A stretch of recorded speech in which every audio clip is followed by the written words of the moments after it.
When I wake up in the morning, my prayer is not thank God I woke up. The Ku Klux Klan woke up this morning. The drug pushers woke up this morning. I thank God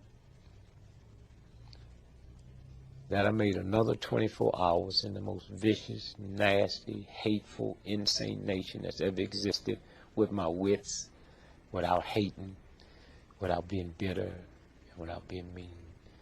And I thank God that I survived 24 hours in that type of atmosphere with the type of amusement and friendliness. And so I would say to young folks, don't be in a state of denial of the racism and sexism, but don't let that block you. Don't teach your children that you have to be twice as good as a white. That's an awful thing to teach your child. Mm-hmm.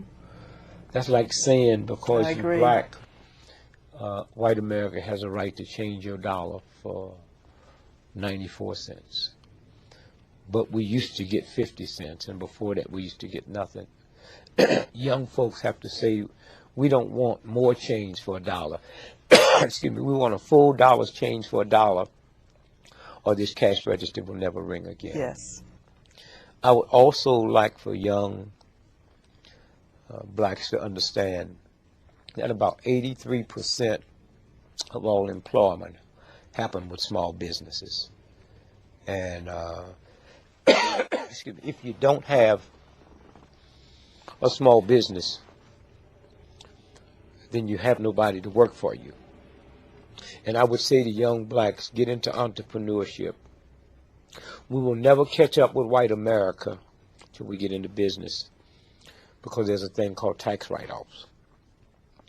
And if you have a job and come together, 10 of you, and open up a corporation and have somebody run it, you hiring somebody to run it, but you have tax write-offs. 98% of people that fly first class on airplanes would not be there if that wasn't a write-off.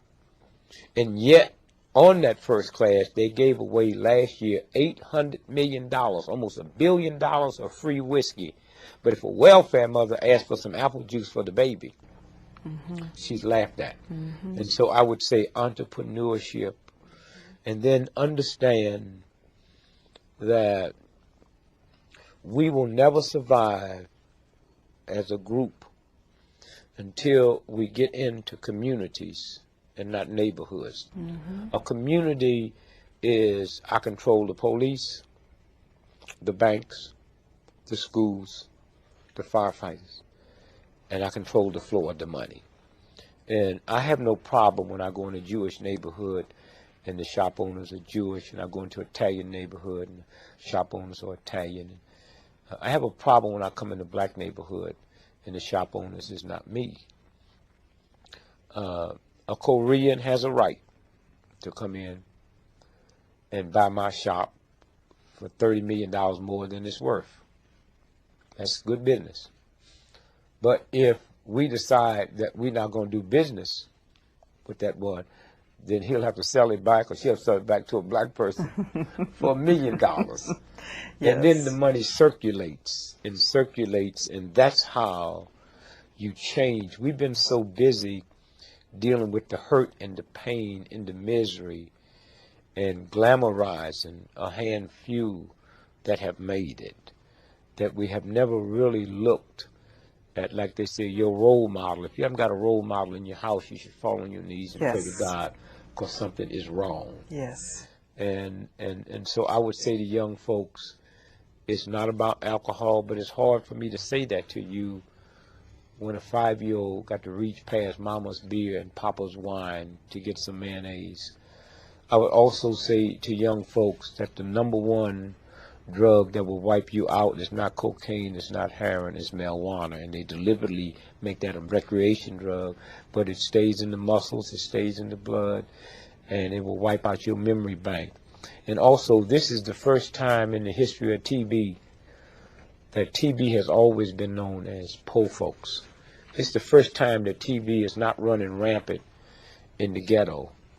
It's running rampant in middle income white America, because it's the marijuana that they spray and that's no accident. And so I would just say to young folks, you have to reevaluate everything you've been taught. I would say to the black folks that just because a black person is 90 years old don't mean they have wisdom, and you need to listen to them, because if you was dumb and stupid when you was 9, you dumb and stupid when you 90.